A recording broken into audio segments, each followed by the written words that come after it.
தோழர்கள் அனைவருக்கும் வணக்கம். புலம்பெயர்வு கதைகள் குறித்து தொடர்ச்சியாக பார்த்து கொண்டு வருகிறோம். அந்த வரிசையில கடைசியா இடம்பெற்றிருக்கிற ஒரு கதை தான் வந்து மாத்தலை சோமு எழுதிய நமக்கென்றொரு பூமி. புலம்பெயர்ந்த ஒரு சிக்கலாக பெரும்பாலும் நிலம், அ ஊருடைய ஏக்கம், மொழி பிரச்சனை, வாழ்கிற நாட்டில இருக்கக்கூடிய மொழி பிரச்சனை, இடப்பிரச்சனை, இது மாரி வந்து பொருளாதார சிக்கல், இது போன்ற எல்லா சிக்கல்களும் ஒட்டுமொத்தமா இருக்கிற மனிதர்களாக அவர்கள் இருப்பார்கள். இதை வந்து இவரு சொல்லும்பொழுது, ஆனந்தகுமார் சொல்லும்போது, தலித் பெண்ணிய கதைகள் எவ்வளவு எல்லா பக்கமும் வழி நிறைந்த கதைகளா இருக்குதோ, அதுபோல தான் புலம்பெயர்களுடைய கதைகளும் வழி நிறைந்த கதைகள்ங்கிற ஒரு ஸ்டேட்மெண்ட்ட வந்து ஆனந்தகுமார் சொல்லியிருப்பாரு தன்னுடைய கட்டுரையில. அது போன்ற ஒரு கதைகள் தான் நம்ம தொடர்ச்சியா பார்த்துட்டு இருக்கிறோம். நம்ம பெரும்பாலும் பொருளாதார சிக்கல், ஊர் இயக்கம் சார்ந்த 2 கதைகள பார்த்தோம். தமிழ் மொழி சிக்கல் குறித்த 2 கதைகள பார்த்தோம். பெண் ஒடுக்குமுறை, தமிழ் மொழி சிக்கல் குறித்த கதைகள பார்த்தோம். இப்ப பார்க்கிறது வந்து நிலமற்ற அ அ நில உழைத்து தேய்ந்த மனிதர்கள், பிற அ இறந்து போன மனிதர்களை வந்து புதைப்பதற்கு நிலமில்லாமல் தவிக்கிற ஒரு சூழ்நிலை தான், இந்த மலைவாழ் தமிழருடைய காட்சிப்படுத்தலாக இந்த கதை வருகிறது. இப்ப வந்து இது பார்ப்போம். இதுவரைக்கும் புலம்பெயர்ந்த தமிழர் பார்த்ததுல, இது மலைவாழ் தமிழ். இந்த இலங்கை மண்ல வாழக்கூடிய தமிழர்கள் சார்ந்த கதை. நமக்கென்றொரு பூமி. மேட்டு வலயம், பணிய வலயம்னு 2 பிளேஸ். நகரப்பகுதி இது. அ மேட்டு வலயம், மேட்டு லயம், பணியலயம். இது பேரு. மேட்டு லயம், பணியலயம்னு 2 பகுதி. ஒரே இடத்துல இருக்க 2 பிரிவான பகுதி. மேட்டு லயத்திலிருந்து வேலு அப்படிங்கிறவங்க பார்க்கிறோம். பணிய லயத்துல ஒரு இறந்த செய்தி நடக்குது. த த தப்பு தாளங்கள்லாம் அடிக்கப்படுது. அங்க இறந்துட்டாங்கன்னு தெரியுது. வெள்ள கொடி ஏத்தப்பட்டிருக்கு. அந்த ஏத்தப்பட்டிருக்க இடம் பார்த்தீங்கன்னா, மருத்துவச்சி கிழவியினுடைய வீடுங்கிறத அவன் ஐடென்டிஃபை பண்றான். அப்ப 2 நாளா உயிருக்கு போராடிட்டு இருந்த மருத்துவச்சி கிழவி தான் இறந்து போயிட்டா. இவ கைராசிக்காரி. இவ என்ன அப்டின்னா, இவ எல்லா குழந்தைக்கும் படிச்சவ கிடையாது. எல்லா குழந்தையும் கையில ஆளே பிரசவம் பார்த்தவ. ஆப்ரேஷன் ஆவுறது கூட ஆப்ரேஷன் ஆகாம தடுக்கக்கூடிய ஆற்றல் அவளுக்கு உண்டு. இந்த ஊர்ல நடந்த எல்லா குழந்தையும் பிரசவம் பார்த்தவள். ஏன் சிங்களவனுக்கு குழந்தை கூட பிரசவம் பார்த்த பண்பு கொண்டவள் அவள். அப்படியாப்பட்ட தன்மை கொண்டவள் அவள் அப்படின்னு அவள பத்தி நினைச்சு பார்த்துக்கிறான். இப்ப வந்து அவள் இறந்து விட்டாள். இப்போ அந்த சூழ்நிலைய வந்து அங்க வந்து அந்த சூழ்நிலை தெரியுது. இவன் என்ன பண்றதுன்னு தெரியாம பனி இலையத்தையும், மேட்டு இலையத்தையும் மாத்தி மாத்தி பார்த்துக்கிறான். இப்படி இருக்கிற ஒரு சூழ்நிலையில தான் வந்து சுப்பையா வீட்ல ஒரு கூட்டம் போடுறாங்க. சுப்பையாங்கிறவன் வந்து தலைவர், ஊர் தலைவர். அவர் வீட்ல ஒரு கூட்டம் போடுறாங்க. அந்த கூட்டத்துல வேலு கலந்துக்கிறான். இப்ப அதுக்கு முன்னாடி இவளுடைய இன்னொரு இந்த கருத்துவச்சி கிளையினுடைய இன்னொரு பின்னணி வருது. மேட்டுலையத்துக்கும் பணியலையமும் ஒண்ணா தான் இருக்குது ஒரு காலகட்டத்துல. இந்த மேட்டுலையத்திலிருந்து ஒரு ஆடு வந்து பணியலையத்துல இருக்கிற நிலத்துல மேய்ஞ்ச உடனே சண்டை வந்து தனி மனித சண்டை, குடும்ப சண்டை, ஊர் சண்டையா மாறி ஊர் 2ஆ பிரிஞ்சிருது. சரிங்களா? இந்த பணியலயத்துல தான் கிழவி இருக்கிறா. கிழவி கடைசியா பார்த்த பிரசவம் வந்து மீனாட்சியோட பிரசவம். மீனாட்சிக்கு 4 பெண் குழந்தை. அடுத்து வேணாம்னு சொல்லும்போது 5வதா ஒரு பெண் குழந்தை பிறகுது. "ஏன்டி நீ இத்தன பெண் குழந்தை பொறந்துக்கிற? உடம்பு எடை ஆகும்போது அவரு விடமாட்றாரே" அப்படின்னு அவ பதில் சொல்றா. கடைசியா 6வதா ஆண் குழந்தை பிறகுது. அந்த ஆண் குழந்தை பிறந்த உடனே அவன் ஒரு புடவை வாங்கி தரான் சந்தோஷத்துல. அந்த புடவ தான் இப்ப இறந்ததுக்கு அப்புறம் அவளுடைய உடம்பு மேல கிடக்குது. இப்படி பணி நிலையத்துக்கு அவ எப்படி போனா? ஆரம்பத்தில பணி நிலையத்தில இருந்தவ, 2 இடத்துக்கு சண்டை வந்த உடனேயே, மேட்டு நிலையத்தில ஒரு குழந்தை பிறக்கிற சூழல் நெருக்கடியில இருக்கு. இப்ப அந்த மேட்டு நிலையத்தில இருக்கிறவன் யாரும் வந்து அந்த பிரியும்போது சண்டை கட்டின யாரும் ஹெல்ப் பண்ண தயாரா இல்ல. இரவு நேரம் வண்டி வச்சு ரொம்ப தூரத்தில இருக்கிற ஹாஸ்பிட்டலுக்கு போ முடியாது. அப்ப துணிஞ்சு வந்து நேரடியா பணி நிலையத்திலேயே எனக்கு வந்து என் குழந்தைக்கு பிரசவம் பாருன்னு சொல்றான். இங்கேருந்து கிளம்பும்போது இந்த ஊர்க்காரங்க விட மாட்றாங்க. நீங்க என்னடா விடுறது? ஆண்டவன் குழந்தைய குடுக்குறான். குழந்தைய உதவி செய்யக்கூடிய எனக்கு அறிவு குடுத்துருக்கான். நான் போறேன்டா அப்படின்னு சொல்லிட்டு இவ வந்து போயிர்றா. போய் அந்த குழந்தை வந்து பிறந்தாலுமே கூட அந்த குழந்தை அடுத்து செய்ய வேண்டிய பணிவிடைகள்லாம் செஞ்சுட்டு, அப்புறம் அந்த ஊரே அவள கவனிச்சுக்குது. அந்த ஊர்லயே அதாவது மேட்டு நிலையத்திலேயே ரொம்ப காலத்துக்கு இருக்கிறா. மீண்டும் பணி நிலையத்தில ஒரு குழந்தை காரணமா அழைக்கிறாங்க. இப்ப பணி நிலையத்துக்கு வரா. இப்படியே 2 ஊரையும் ஒண்ணு சேர்த்துறா. ஒரு கிழவி, சாதாரண கிழவி, ஒரு 2 ஊரையும் ஒண்ணு சேர்க்கக்கூடிய மிக முக்கியமான பங்களிப்பாக அவ இருக்கிறா. அப்படி இருந்தவள் தான் இப்பொழுது இறந்து போய்விட்டாள். அவள் இறந்ததற்கு தான் புதைப்பதற்கு இடம் இல்லாமல், எ என்ன செய்வதென்று தெரியாமல் தலைவர் சுப்பையா வீட்ல கூட்டம் போட்டுருக்காங்க. வேலு அந்த கூட்டத்துக்கு போறான். வேலு, துரைசாமி போன்றவங்கலாம் கலந்துக்கிறாங்க. அந்த கூட்டத்தில விவாதிக்கிறாங்க என்ன செய்யலான்னு சொல்ட்டு. அப்ப அதில 2 முடிவு எடுக்குறாங்க. என்னன்னா, இங்க 1970கள்ல ஒரு சட்டம் போடுறாங்க. அந்த சட்டம் என்ன அப்டின்னா, அ தோட்ட தொழிலாளர்களா போய் ஆங்கிலேய காலத்தில வேலை செஞ்சுட்டு இருந்த அந்த நிலத்த 2ஆ பிரிக்கிறாங்க. ஒரு குறிப்பிட்ட பகுதி முதலாளிக்கு போயிருது. முதல்ல சுடுகாடெல்லாம் இருந்ததெல்லாம் முதலாளிக்கு போயிருது. பள்ளிக்கூடம் இருந்த பகுதியெல்லாம் வந்து அ த ஆங்கிலேயருக்கு வந்துருது. இப்படி 2ஆ பிரிச்சு எடுத்துக்கிறாங்க. இப்படி இருக்கும்போது இப்ப சுடுகாடு அவங்ககிட்ட இருக்குது. இப்ப அதுக்கு பிரிச்சதுக்கு அன்னைக்கு தெரியல நம்ம நிலம் சம்பந்தமான பிரச்சனை, நம்ம வேற பிரச்சனையில பேசி விட்டுட்டோம். இன்னைக்கு தான் தெரியுது. அதுக்கப்புறம் முதல் சாவு நிகழுது. இப்ப எங்க புதைக்கிறது நமக்கு தெரியல. இப்ப இன்னைக்கு தான் அந்த பிரச்சனையே தெரியுது. இது அன்னைக்கே பேசியிருக்கலாம். அன்னைக்கு பேச முடியாம போச்சுன்னு சொல்லிட்டு தலைவர்லாம் டிஸ்கஸ் பண்றாங்க. இறுதியா 2 முடிவு எடுக்குறாங்க. வேலு தான் அந்த முடிவை சப்போர்ட் பண்றான். நேரடியா வந்து முதலாளி வீட்டுக்கு போறது. முதலாளி வெளியூர்ல இருக்காரு. காலையில விடியற்காலை அவர் வீட்டுக்கு போறது.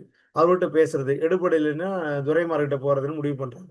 சொன்ன மாரியே முதலாளிட்ட விடியற்காலம் கிளம்பி போறாங்க. முதலாளி வந்து ஏற்கனவே கடுப்புல இருக்கிறாரு. ஏன்னா பிரிச்சு குடுத்த நிலத்துல நெறைய கடன் ஆயி போச்சு. ஒண்ணும் வருமானம் இல்ல. தவறா மேட்டு நிலத்த பிரிச்சு குடுத்துட்ட அரசாங்கம் பிரிச்சு குடுத்துச்சுன்னு கோவத்துல இருக்கிறாரு. அதனால அத பத்தி பேசியெல்லாம் முடியாதுன்னு சொல்லிட்டு விட்டுறாரு. துரைமார்ட்ட போனா துரைமார்ட்ட அது என்னது புதைக்கிறதா? அப்படிலாம் இல்ல. லெட்டர் போடணும். முறைப்படி அனுமதி வாங்கணும். அப்படின்னு சொல்லிட்டு அப்படி சொல்லிர்றான். 2க்கும் வழி இல்ல. இங்க வந்து நிக்கிறாங்க. இந்த இடத்துல தான் சுப்பன்னு ஒரு கேரக்டர் அறிமுகம் வந்து வேலு மனசுல நினைவு வருது. இந்த சுப்பன் அப்படிங்கிறவன் யாருன்னா, அவருடைய நண்பன். இந்த பிரச்சனைகள்லாம் நடக்கும்போதே, ஊருக்குள்ள இருந்து நமக்கு பிரயோஜனம் இல்ல. நான் என் நிலத்துக்கு போறேன்னு வன்னிக்கு போயிர்றான். வன்னிங்கிறது முழுக்க முழுக்க தமிழர் வாழக்கூடிய பகுதி. அந்த வன்னி நிலத்துக்கு போன உடனே என்ன சப்போர்ட் கிடைக்குதுன்னா, அங்க அவன் நிலத்த அங்கேயே போய் உழுது, அங்க ஒரு கூப்பிட்டு நிலத்த வாங்கி சப்போர்ட் பண்றான். வேலுக்கிட்டயும் சொல்றான், "நீ இங்க பொழைக்க வந்துரு. நான் குத்தகைக்கு நிலம் வாங்கி தரேன். இங்கேயே பொழைச்சுக்கலாம். நம்ம ஊர்ல, நம்ம மண்ணுல நாம இருக்கலாம். நமக்கா நிலத்துல வாழலாம்." அப்படின்னு ஒரு சப்போர்ட் பண்றான். அவன் தான் இவனுக்கு இந்த இந்த புதைப்பதற்கு நேரமில்லாத பொழுது, சுப்பன் எடுத்த அன்றைய முடிவ தான் இவனுடைய மனசு வரவேற்குது. இப்ப இந்த சூழ்நிலையில தான் இந்த புதைப்பதற்கு தலைவர் ஒரு முடிவு எடுக்கிறாரு.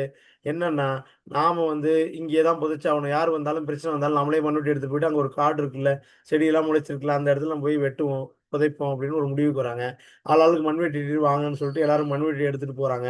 மண்வெட்டி எடுத்துட்டு போயிட்டு வந்து அ வெட்டி புதைக்கிறாங்க. அப்ப சுப்பனுடைய நினைவோடயே வந்து இவன் போய் மண்வெட்டி எடுத்துட்டு போயிட்டு வேலு வெட்டுறான். அப்படிங்கிறதோட வந்து கதை நிறைவு பெறுது.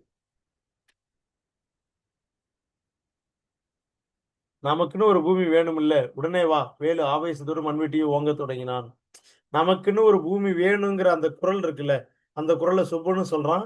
இப்ப இந்த இந்த முடிவும் எடுக்குறாங்க. உடனே இவனும் ஆவேசம் வருது. அந்த அந்த அப்ப சுப்பன் அன்னைக்கு சொன்ன குரலுடைய ஆவேசத்தை இன்று ஒரு இறப்புக்கு புதைக்க நிலமில்லாத பொழுது உணர்வதாக வந்து வருது.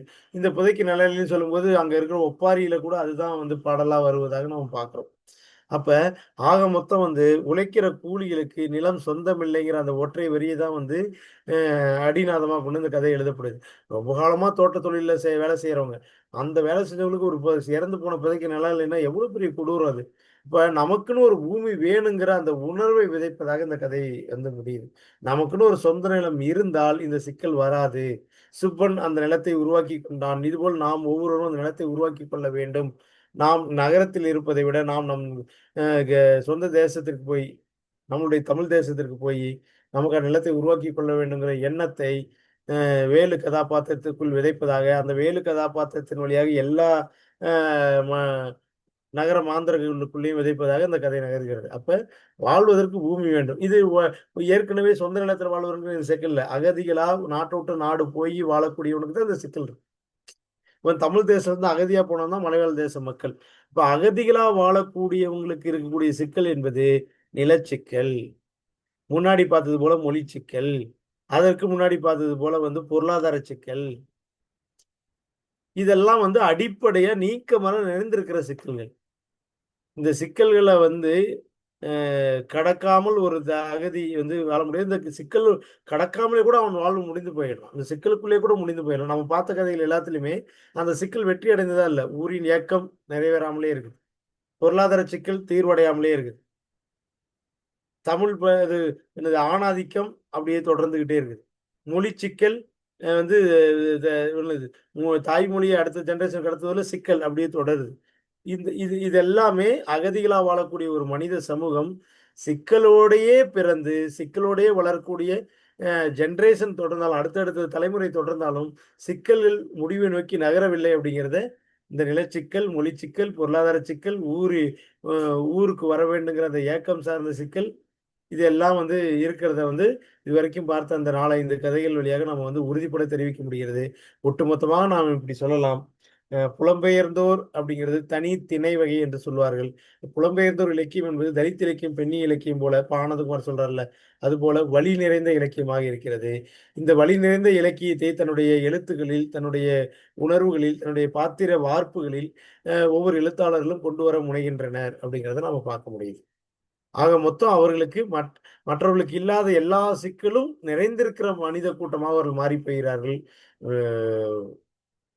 எந்த விருப்பங்களும் அவர்களுக்கான விருப்பங்கள் அற்றுப் போய் விடுகிறார்கள். உறவுகள் இல்ல.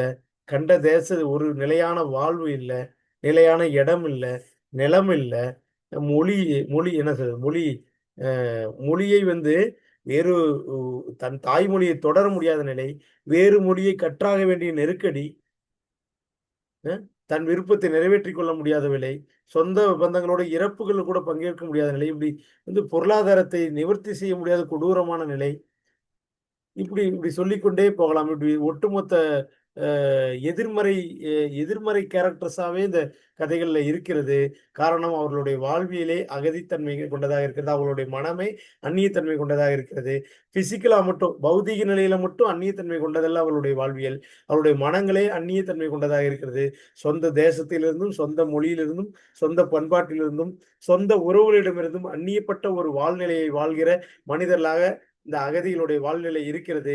அது மன அகஅளவிலும், புற அளவிலும் இருக்கிறது என்பதை இந்த கதையின் வழி நாம் உறுதிப்படுத்திக் கொள்ள முடிகிறது. அ இது இப்பொழுது அதனை இன்னும் அடுத்த கட்டத்துல எழுதப்பட்ட கதைகள்லாம் இருக்கு. தொடர்ச்சியா வாசிக்கப்பட வேண்டிய கதைகள்ல ஒன்றுதான் 5 திணையில் தொடர்ச்சியாக அமைந்திருக்கிற 6வது திணை சார்ந்த புலம்பெயர்ந்த கதைகளும் கூட. நன்றி தோழர்களே! அடுத்த உரையாடலில் சந்திப்போம்.